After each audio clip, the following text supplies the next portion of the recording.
এবাৰ আমি সিদ্ধান্ত লৈছো যে কলেজত বিনামূলীয়া নামভৰ্তিৰ কাৰণে মাত্ৰ ৰেশন কাৰ্ডখন দেখুৱালে হ'ল তেওঁলোকে কাৰো পৰা সাৰ্টিফিকেট ল'ব নালাগে নিযুত মইনা আঁচনি মহাবিদ্যালয়ৰ নামভৰ্তি এইবাৰ সভা সমিতি বিলাকত মই আৰু এটা কথা কৈছো ৰাইজে বহুত সমৰ্থন কৰিছে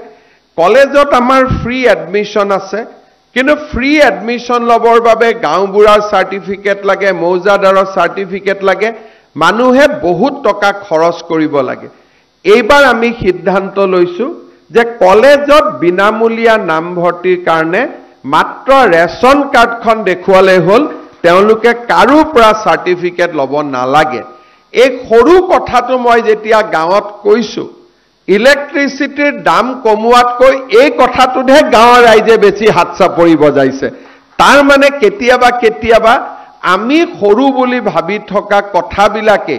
গাঁৱৰ মানুহৰ কাৰণে কিমান ডাঙৰ হৈ পৰে তাক এইবাৰ নিৰ্বাচনী প্ৰচাৰৰ সময়ত মই প্ৰত্যক্ষ কৰিছো